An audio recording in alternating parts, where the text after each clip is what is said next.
Voilà une rubrique aujourd'hui, ce mercredi, qui s'est proposé de vous parler de l'économie autour des épices. Quelle est l'organisation autour de ce commerce, autour de ce marché avec Marcel Betoro? Nous allons rapidement regarder cet extrait qu'elle nous a réservé et puis on revient sur le plateau en débattre.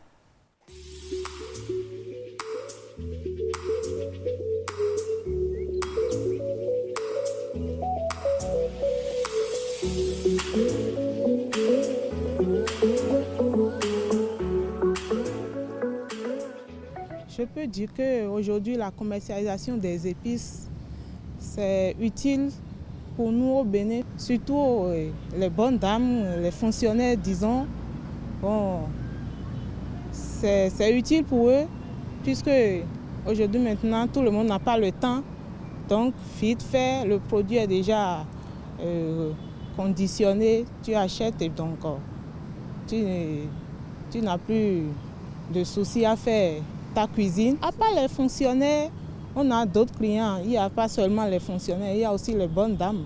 Ce n'est pas seulement les fonctionnaires. Pour le marché de Kouma, je peux dire que c'est pas mal. Les épices nous aident beaucoup.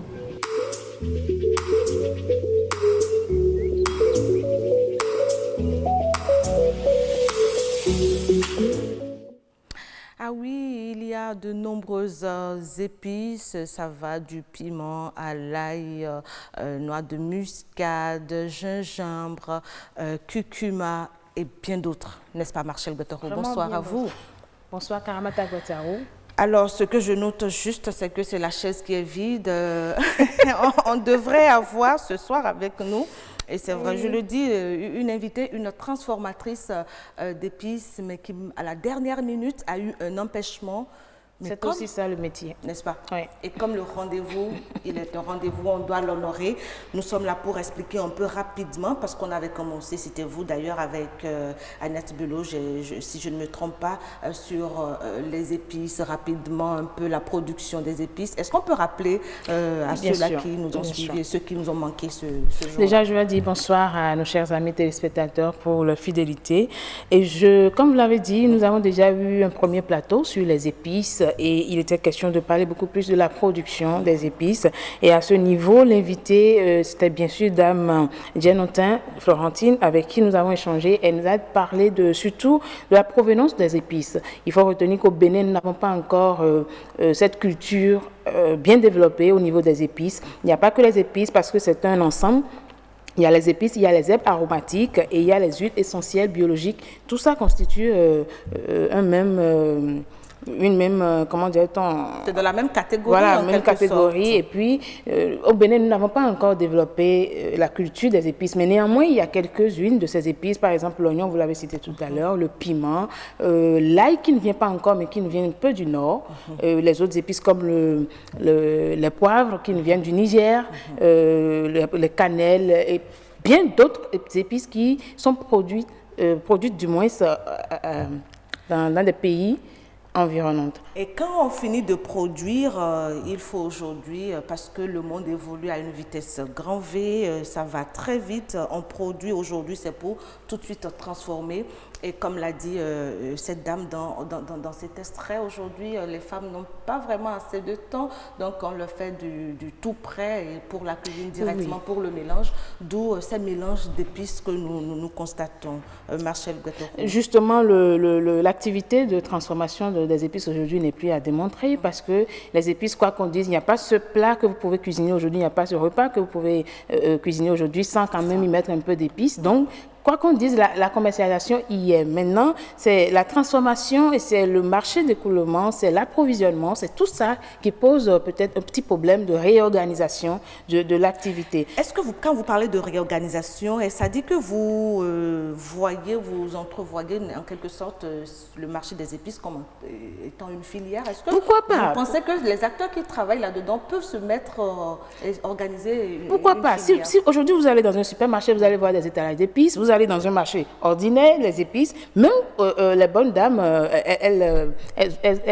elles ont les épices qu'elles vendent de façon C'est-à-dire dans les rues, dans les ministères, dans les entreprises. Donc c'est un secteur en plein essor. L'activité, on ne demande plus, l'activité nourrit son homme selon celle-là ou bien ceux-là qui l'exercent. Donc, il faut quand même, toute activité qui produit des revenus financiers, il faut organiser ces activités-là pour pouvoir permettre à ceux qui sont dedans et ceux qui consomment aussi de jouir réellement de ces produits. Vous l'avez dit, vous nous l'avez rappelé qu'on n'est pas un pays, le Bénin n'est pas un grand pays producteur d'épices, mais on transforme suffisamment des épices ici. C'est juste pour savoir, où est-ce qu'on arrive à écouler? Est-ce que c'est juste sur le territoire où il y a un bon lot qu'on arrive quand même à exporter? Déjà sur le territoire national, les épices sont bien consommées, mais il y a aussi cette partie qui est exportée.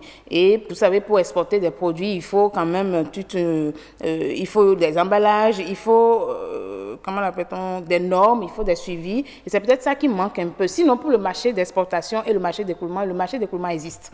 L'exportation aussi... Il est où? Il est interne ou externe? Interne comme externe, parce que je vous donne par exemple, il y a de ces transformateurs d'épices ou transformatrices d'épices qui arrivent à écouler leur pays hors du territoire.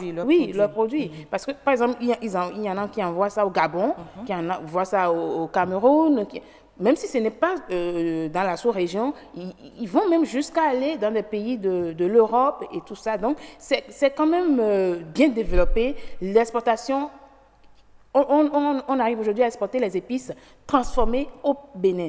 Mais le souci reste de savoir, est-ce que les normes autour justement de cette activité sont respectées? Est-ce qu'il y a un suivi rigoureux qui entoure Je suis tentée de vous renvoyer la question, est-ce qu'il y a un suivi autour, puisque c'est vous qui avez travaillé sur ce sujet depuis la dernière fois? Pour ma part, malheureusement, je vais dire non, parce que quand vous vous rendez, je prends l'exemple de Dantokba, le marché international de Dantokba comme exemple, quand vous vous rendez dans ce marché aujourd'hui, vous voyez combien sont ceux-là qui exercent l'activité, mais tout de suite, quand vous venez sur les sites, vous êtes découragé. D'abord par rapport à la façon dont on étale les produits. Parce que c'est des trucs que nous consommons directement. C'est des épices déjà séchées. Donc, qui passent directement au moulin. Du coup, on doit avoir quand même un peu d'hygiène autour. Mais déjà, à ce niveau, il y a un problème. Ça dit le cadre n'est pas sain pour transformer, parce qu'on dit transformation agroalimentaire. Directement consommable. C'est déjà ça le problème. Puisque après avoir écrasé les épices, justement, on ne lave plus ça. C'est déjà la poudre que vous consommez directement. C'est ça, on met dans les emballages, dans les boîtes, etc. Donc, si ces épices-là qu'on doit écraser sont exposées comme ça à l'air libre au marché international de Dantokba, avec toute cette poussière, avec tous ces déchets autour, vous voyez qu'il y a déjà un problème. Il serait intéressant, je ne sais pas si vous avez pu quand même glaner ces images-là pour nous, pour permettre à nos amis téléspectateurs de suivre avec nous ce que nous disons, parce que c'est elle qui était sur le terrain. Si nous avons ramené des images, si la réalisation peut nous aider, on peut voir quelques images rapidement. Et voir vous-même l'environnement qui entoure justement ceux ou celles-là qui exercent ce métier-là. Donc vous remettez en cause la qualité de ces produits moulus. Ça, c'est la première partie. Agricoles. La deuxième partie, c'est même au niveau de la composition du produit. Dites-nous. Du produit final. Par exemple, vous venez au marché, vous voulez prendre des épices. Vous savez, ce que les bonnes dames exposent ne sont pas toutes de bonne qualité. Elles vous le disent. Il y en a, par exemple, il y a des clients qui viennent qui disent on veut faire un mélange de tel montant. Et c'est en fonction du prix qu'on vous sert quelque chose de qualité. Si le prix est moindre, par exemple, vous voulez faire un mélange d'épices à 500 francs, ne vous attendez pas à avoir la même qualité que celle qui veut faire un mélange d'épices. Ça ne va pas être honnête, Marcel, qu'avec 500 francs qu'on vous offre quand même... étant donné que nous savons de quoi nous parlons, les bourses ne sont pas quand même les mêmes à tous les niveaux. Donc, il y en a qui viennent avec 500 francs, il y en a qui viennent avec 10 000 francs. Du coup, la qualité du produit pose déjà un problème. Vous aurez les mêmes produits, mais pas de même qualité. C'est-à-dire vous aurez des épices. Il y a parfois de ces produits qui ne devraient pas se retrouver dans ces mélanges-là. elles l'ont dit, il y a une dame même qui nous a confié qu'il y a des clientes, par exemple, surtout celles qui revendent les épices, celles qui vont mettre ça dans des emballages pour commercialiser cela de façon un peu plus développée. Quand elles viennent, elles vous disent, c'est pour vendre, mettez-moi, il y a quelque chose qu'on appelle maintenant du secret, mettez-moi secret dedans. C'est quoi secret? Ça, par exemple, il y en a deux, il y a deux sortes. Par exemple, au niveau des poivres, au lieu de vous mettre les poivres, elles mettent les tiges de poivre. Donc, vous avez l'impression d'avoir des poivres dans votre épice, mais c'est plutôt des tiges ou des racines de poivre. Donc, puisque les racines sortent beaucoup plus la poudre que les poivres eux-mêmes. Maintenant, par exemple, il y en a qui disent, on met, l'autre type de secret, c'est, excusez-moi, sur le plateau de dévoiler un peu le secret des dames, là, elles m'ont dit par exemple qu'elles mettent des bouillons. Tout le monde n'aime pas ça. Maintenant, vu que tout le monde n'aime pas ça, pour celles qui font par exemple des services traiteurs, parce que peut-être le client a dit en temps, je ne veux pas que vous utilisiez des bouillons pour ma cuisine, elles mettent ça déjà même au moulin lorsqu'elles sont en train d'éclater leurs épices pour... Marcel, je ne vous coupe pas, mais qu'est-ce que vous nous proposez? Parce que moi, j'avoue que je ne suis pas allée découvrir cette réalité-là dans le marché d'Antokpa. Et j'imagine qu'il doit avoir de ces genres de sites un peu partout sur l'étendue du territoire, dans les marchés et autres. Dites-nous, qu'est-ce que vous proposez aux femmes, aux bonnes dames, même aux messieurs aussi qui s'intéressent à la cuisine? C'est déjà d'être honnête. D'être là, déjà pour voir les mélanges qu'on leur fait. Non seulement, même si vous êtes là, vous savez, ce sont elles qui font le commerce. Elles savent, vous ne maîtrisez pas toutes Alors, les comment épices. faire pour contourner toute cette Justement, c'est là qu'intervient le rôle des institutions qui s'occupent de la qualité des produits. C'est déjà de permettre à ces dames-là d'avoir un système de normes de façon générale.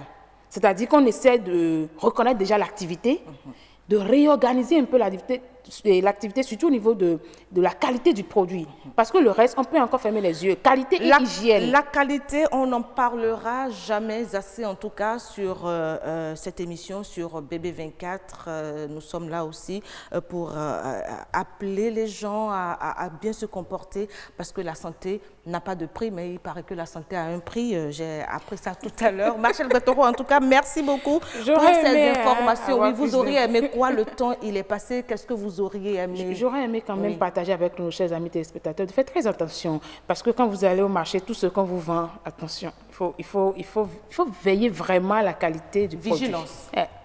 Vigilance et vigilance. Merci beaucoup à vous, Marcel. C'était donc notre rubrique Monde agricole, économie autour des épices, organisation du marché. Elle plaide pour les acteurs qui travaillent, pour ne pas dire les actrices, parce qu'il y a beaucoup plus de femmes qui interviennent dans ce secteur que des hommes. Donc, permettez-moi que je dise, ces actrices-là, elles se font leurs défenseurs ou défenseuses ce soir pour que ce soit fait en filière pour une organisation quand même plus efficiente.